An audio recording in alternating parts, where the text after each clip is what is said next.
Hello everyone, welcome back to जी10 classes. तो जी10 क्लासेस के अंडर क्लास 12 की मैथमेटिक्स में हम लोग डिटर्मिनेंट चैप्टर कवर कर रहे थे। तो डिटर्मिनेंट चैप्टर की पार्ट 1 वीडियो ऑलरेडी हमारे चैनल पे अपलोड की जा चुकी है। उसी सीरीज को आगे बढ़ाते हुए आज ही हमारा लेक्चर है डिटर्मिनेंट चैप्टर का पार्ट 2। तो पार्ट 1 वीडियो में बेसिकली हम लोगों ने कवर क्या किया था कि अगर हमारे पास एक square matrix of any order, basically हम लोग 2x2 3x3 कंसिडर किए थे, तो उसका डिटर्मिनेंट कैलकुलेट कैसे किया जाता है, what are minors, what are cofactors, हम लोग ये सारी चीजों से along with that singular matrix क्या होती है, इन सारी चीजों से हम लोग इंट्रोड्यूस हुए थे। तो पार्ट 2 वीडियो देखने से पहले आप लोग हमारे ही चैनल पे पार्ट 1 वीडियो लेक्चर पहले देख लीजिए, उसके बाद पार्ट 2 पे आइए। तो अब हो गया कि डिटर्मिनेंट निकाल तो लेते हैं, अब बहुत बड़ी वैल्यू आ गई। मान लीजिए डिटर्मिनेंट के एलिमेंट्स हैं 100, 99, 98, 97, 100 नहीं, 99, 98, 97 ऐसे करके एलिमेंट्स हैं। तो क्या हम बैठ के मल्टीप्लाई करेंगे? नहीं, हम लोग ऐसा कुछ नहीं करेंगे। हमारे पास कुछ प्रॉपर्टीज हैं, हम लोग उन प्रॉपर्टीज को यूज करके विदाउट इवेल्युएटिंग हम लोग determinant of a matrix calculate कर लेंगे। तो ये कुछ 5 प्रॉपर्टीज हैं, शायद 11 प्रॉपर्टीज होती हैं, याद करने की कोई जरूरत नहीं है, पर एक दिमाग में होनी चाहिए। तो प्रॉपर्टी नंबर 1 क्या कहती है कि sum of product of a particular element of a row to the cofactor of that element is equals to mod of ए।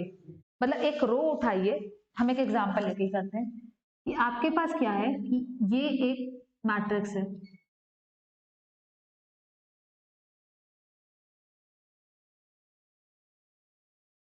ठीक है, ये एक पर्टिकुलर मैट्रिक्स है। आप क्या कर सकते हैं, आप हर मैट्रिक्स मतलब इस पूरी मैट्रिक्स के हर एलिमेंट का कोफैक्टर कैलकुलेट कर सकते हैं, सी आई जे करस्पॉन्डिंग टू ए आई जे। तो ये क्या बोलता है कि अगर आपने पहली रो लिया है, मतलब कोई भी रो उठाइए या कोई भी कॉलम उठाइए, आप A11 लीजिए, उसके साथ C11 ले लीजिए, फिर A12 लीजिए, सी उसी एलिमेंट का करस्पॉन्डिंग कोफैक्टर लेना है, A13 लीजिए, C13 लीजिए, इन सब का सम क्या आएगा? डिटर्मिनेंट ऑफ ए। कोई भी रो उठाइए या कोई भी कॉलम उठाइए, अगर आप बोलते हैं कि मान लीजिए हम ये वाला लास्ट वाला कॉलम उठाना चाहते हैं, तो ठीक है, कोई दिक्कत नहीं। A13 इसके साथ C13, फिर A23, C23, फिर A33, C33, ये इन सब का प्रोडक्ट क्या आएगा? The sum of the product, simple determinant of A आएगा। तो खैर हाँ, प्रॉपर्टीज का प्रूफ नहीं आता है। तो ये होती है प्रॉपर्टी नंबर 1 कि आप कोई भी रो उठाइए, कोई भी कॉलम उठाइए, या कोई भी रो या कोई भी कॉलम उठाइए, उसके एलिमेंट को उसके करस्पॉन्डिंग कोफैक्टर से मल्टीप्लाई कीजिए, सबको जोड़िए, जोड़ने के बाद जो आंसर आएगा वो क्या आएगा? डिटर्मिनेंट ऑफ ए या मॉड ऑफ ए आएगा। फाइन। प्रॉपर्टी नंबर 2 क्या कहती है कि अभी तक क्या था कि अगर हमने A11 उठाया था तो कोफैक्टर भी A11 का ही उठाया था, ऐसा हुआ था। प्रॉपर्टी नंबर 2 क्या कहती है कि sum of product of an element of a particular row or a particular column with the cofactor of the corresponding element from some another row or another column। मतलब ये तो प्रॉपर्टी नंबर 1 हो गई कि अगर हमने पहली रो उठाया A11, ठीक, तो अब कोफैक्टर A11 का नहीं उठाएंगे, हम लोग कोफैक्टर किसी करस्पॉन्डिंग रो का उठाएंगे। मान लीजिए हम कोफैक्टर सेकंड रो का उठाते हैं, C21, ठीक, फिर A12 लिया, तो अब इसकी करस्पॉन्डिंग रो हम लोग ये वाली कैलकुलेट करें, तो C22 प्लस A13 तो C23, इन सब का सम क्या आएगा? 0 होगा।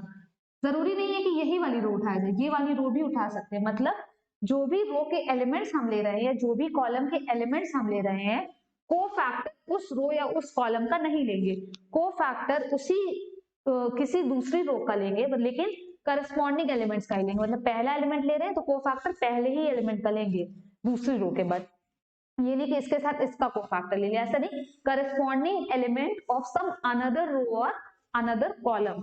अगर कॉलम में देखा जाए तो मान लीजिए हम बीच वाला कॉलम ले रहे हैं, तो A12 के साथ हम लोग C13 plus A22, C23, A32, C33, तो इन सब का सम क्या आएगा? 0 आएगा। ये दो प्रॉपर्टीज कैसी प्रॉपर्टीज हैं कि इसको आप प्रूफ कर सकते हैं, मतलब दो इसका प्रूफ नहीं आता है, प्रॉपर्टी का प्रूफ नहीं आता है, बट इफ इन केस आपको एक क्वेश्चन दिया जाए 1 2 3 4 नंबर रख के, तो सिंपल ये प्रॉपर्टीज को आप अप्लाई कर सकते हैं। नहीं आता है कोई दिक्कत वाली बात नहीं है। ये प्रॉपर्टी आप जब क्वेश्चन करेंगे ना वो खुद ब खुद यूज हो जाती है, ठीक है। थर्ड प्रॉपर्टी क्या कहती है कि determinant of a particular matrix A is equals to determinant of transpose of that matrix. मतलब कि if the rows and columns are interchanged then the value of determinant remains constant। क्या कहती है कि if rows and columns are interchanged, मतलब अगर रोज transpose में क्या होता है, रोज और कॉलम्स को इंटरचेंज ही कर दिया जाता है, then determinant of A remains same या determinant remains same, ये लिखते हैं। मतलब कि अगर हमने मैट्रिक्स और डिटर्मिनेंट निकाला है या मैट्रिक्स और ट्रांसपोज देने के बाद डिटर्मिनेंट निकाला है, आंसर हमेशा सेम ही आता है। तो this is property number 3 which is quite important, mark कर लीजिए। तो प्रॉपर्टी नंबर 2 क्या कहती है कि अगर हमने दो रो को या दो कॉलम को आपस में चेंज कर दिया, मतलब कि मान लीजिए कि ये मैट्रिक्स ए थी और बी क्या मैट्रिक्स है कि हमने दो रो उठाया या दो कॉलम उठाया और उसको एक्सचेंज कर दिया। मतलब मान लीजिए हम R1 को R2 से चेंज कर दें या R2 को R3 से चेंज कर दें, तो कुछ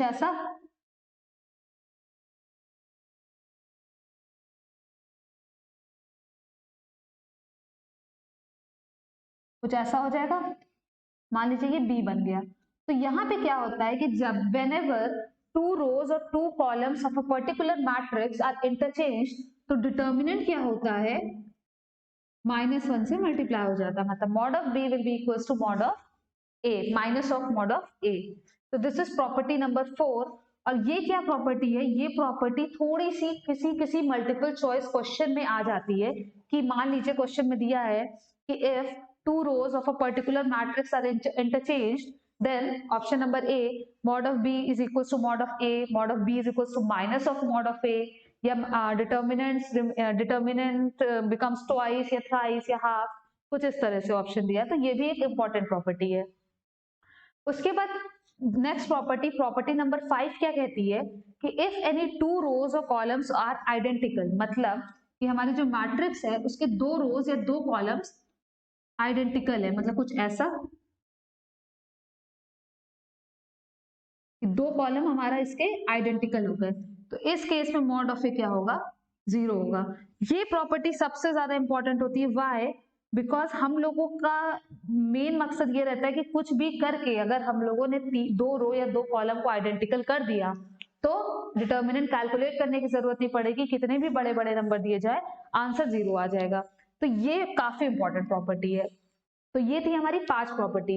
आप वीडियो को पॉज करिए, पांचों प्रॉपर्टी को नोट डाउन करिए और विथ एग्जाम्पल नोट डाउन करिए, मतलब जो हम एग्जाम्पल लेके चल रहे हैं आप उसको लेके नोट डाउन करिए। फिर हम लोग मूव करते हैं आगे की प्रॉपर्टी को, सॉरी आगे की प्रॉपर्टी पे, प्रॉपर्टी नंबर 6। होप सो आपने नोट डाउन कर लिया होगा।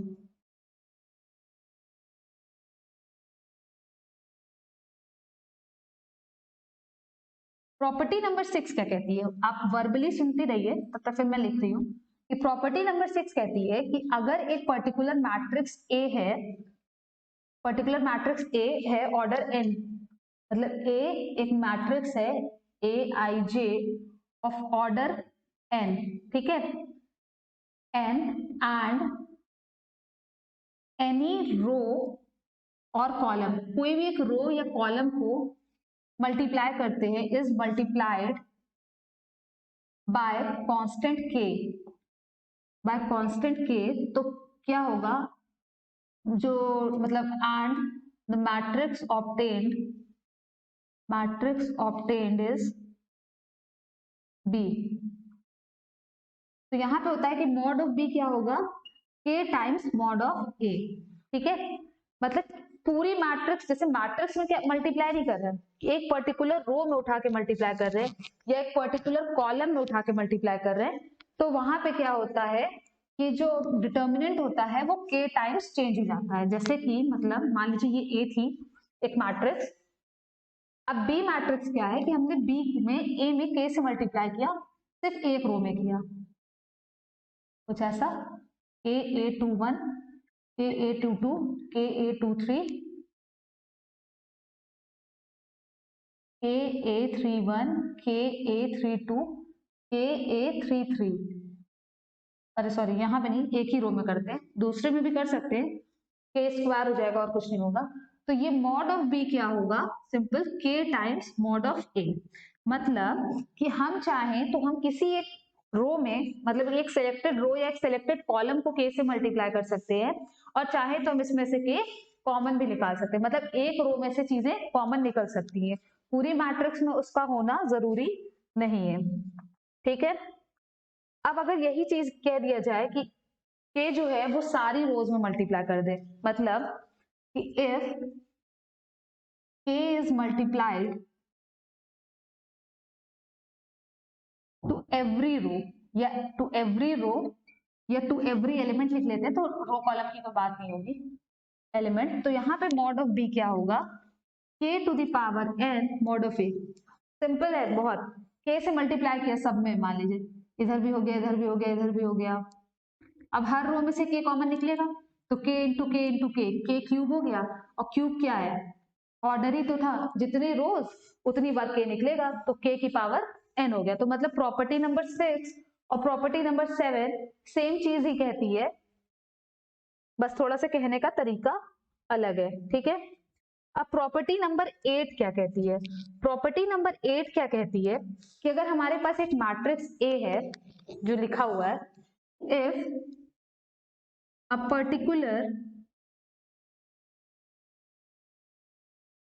particular row or column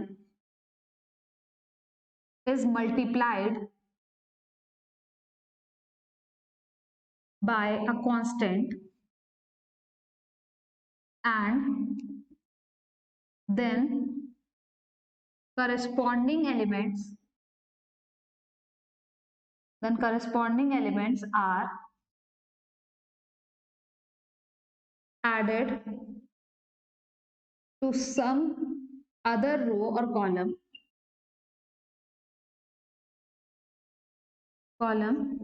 then mod of b is equals to mod of a ही रहता है, मतलब डिटर्मिनेंट रिमेन्स अनचेंज्ड।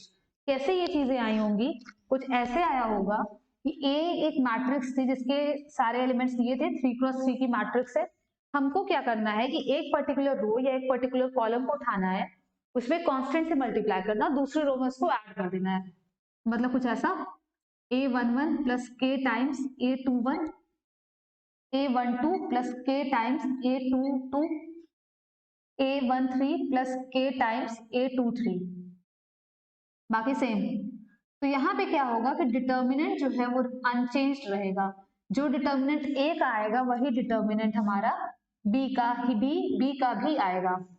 ये चीज कैसे लिखी जाएगी, ये चीज ऐसे लिखी जाएगी, अगर आप लोगों ने एलिमेंट्री ऑपरेशंस वाली वीडियो देखी होगी मैट्रिसेस की, तो R1 क्या है, R1 इज R1 प्लस के times R2।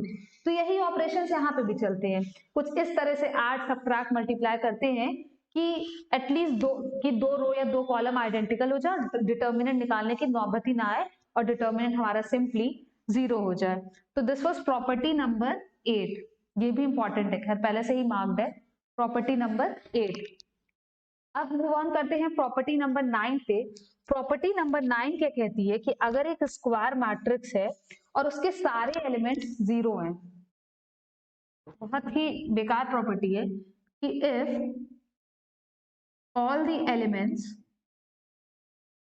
of a square matrix, if all the elements of a square matrix of order n is equals to 0, ऐसे नहीं लिखेंगे, order n is equal to 0, इसका क्या मतलब हुआ, mod of a is equals to 0 ही होगा। या all the elements of a square matrix बोल लीजिए, if all the elements of a particular row और column of a square matrix, मतलब एक स्क्वायर मैट्रिक्स उसके एक पूरी की पूरी रो 0 है या एक पूरी की पूरी कॉलम 0 है, तो डिटर्मिनेंट 0 होगा।